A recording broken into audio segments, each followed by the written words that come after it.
Ini bukan kisah tentang perang besar antar kerajaan, melainkan tentang dua sahabat yang terpaksa saling menghunus pedang. Mereka adalah Ranggalawe dan Mahesa Kuning, dua satria terbaik yang pernah dimiliki tanah Jawa. Dulu, nama mereka selalu disebut bersamaan. Ranggalawe, dengan semangatnya yang menyala-nyala seperti api, dan Mahesa Kuning, yang tenang namun mematikan laksana air dalam. Persahabatan mereka ditempa di medan latihan dan dibuktikan di medan perang. Mereka adalah perisai kembar kerajaan, pilar kekuatan yang disegani kawan maupun lawan. Namun, takdir punya rencana lain. Angin politik istana mulai berhembus kencang, membawa benih-benih perpecahan yang siap meracuni ikatan suci mereka. Semua bermula dari bisikan-bisikan licik di balik tirai kekuasaan. Para bangsawan yang iri dengan pengaruh dan kedekatan Ranggalawe serta Mahesa Kuning dengan raja, mulai menyebar fitnah.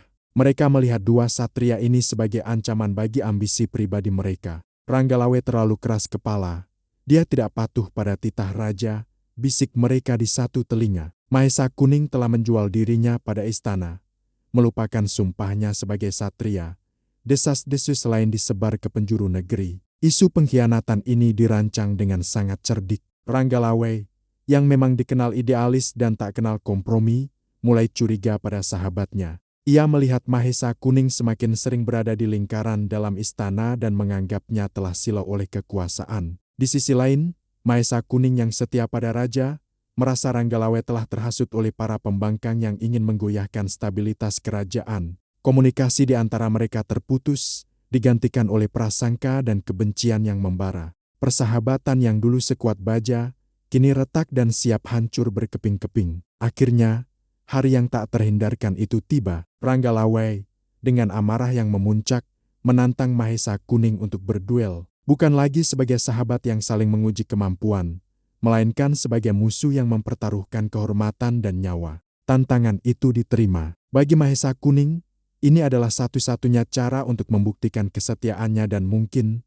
untuk menyadarkan sahabatnya dari apa yang ia yakini sebagai kesesatan. Kabar duel dua satria terhebat ini menyebar secepat kilat. Rakyat dari berbagai penjuru desa berbondong-bondong datang ke tepi Bengawan Solo. Mereka berdiri dari kejauhan, dengan hati berdebar dan pikiran yang bingung. Sebagian mendukung Ranggalawe yang dianggap pahlawan rakyat, sebagian lagi membelah Mahesa Kuning yang dianggap sebagai benteng kerajaan. Namun, sebagian besar dari mereka hanya bisa menatap nanar, tak mengerti mengapa dua pilar kekuatan harus saling menghancurkan. Suasana tegang menyelimuti udara, seolah alam pun menahan napas menyaksikan drama yang akan terjadi.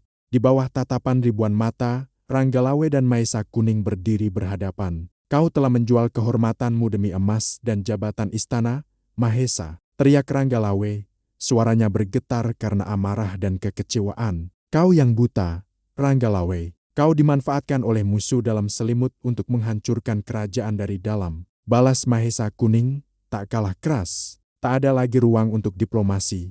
Kata-kata telah habis, kini hanya pedang yang akan berbicara. Dengan satu teriakan perang yang menggema, duel pun dimulai. Denting pedang beradu memecah keheningan senja. Ini bukan sekadar pertarungan fisik, ini adalah perang antara dua prinsip yang berbeda. Setiap serangan Ranggalawe dilandasi oleh keyakinan bahwa ia sedang membela kebenaran melawan pengkhianatan. Setiap tangkisan Mahesa Kuning didasari oleh sumpahnya untuk melindungi raja dan kerajaan, bahkan jika harus melawan sahabatnya sendiri. Keduanya bertarung dengan seluruh kekuatan dan ilmu kanuragan yang mereka miliki. Gerakan mereka begitu cepat, begitu indah, namun begitu mematikan. Pertarungan berlangsung berjam-jam, dari senja hingga malam mulai menjelang. Tenaga mereka terkuras, tubuh mereka dipenuhi luka. Bengawan Solo yang tadinya jernih, perlahan berubah warna menjadi kemerahan oleh darah dua satria agung. Rakyat yang menonton hanya bisa berdoa dalam hati, berharap keajaiban terjadi. Namun, takdir kejam telah ditulis. Dalam satu gerakan terakhir yang putus asa, keduanya berhasil mendaratkan serangan fatal ke tubuh lawannya secara bersamaan. Ranggalawe dan Mahesa Kuning roboh ke tanah, nyaris dalam waktu yang bersamaan. Dengan napas yang tersengal-sengal dan pandangan yang mulai kabur, mereka saling menatap untuk terakhir kalinya. Di mata masing-masing, tak ada lagi kebencian. Yang tersisa hanyalah penyesalan dan kesedihan yang mendalam. Mungkin di detik-detik terakhir itu, mereka menyadari bahwa mereka hanyalah bidak catur dalam sebuah permainan politik yang jauh lebih besar. Keduanya tewas di tepi sungai yang menjadi saksi bisu persahabatan dan permusuhan mereka. Tragedi belum berakhir di situ. Setelah kematian dua satria tersebut, kebenaran yang pahit akhirnya terungkap. Sebuah surat rahasia ditemukan yang membuktikan bahwa seluruh konflik ini adalah skenario yang dirancang oleh para bangsawan licik. Lebih mengejutkan lagi, sang raja ternyata mengetahui rencana adu domba ini dan diam-diam merestuinya. Sang raja takut pengaruh Ranggalawe dan Maesa Kuning akan menjadi terlalu besar dan mengancam tahtanya. Dengan menyingkirkan keduanya, ia merasa posisinya akan lebih aman. Rakyat pun sadar, mereka telah kehilangan dua pahlawan besar bukan karena permusuhan pribadi, tetapi karena dikorbankan demi stabilitas kekuasaan yang rapuh.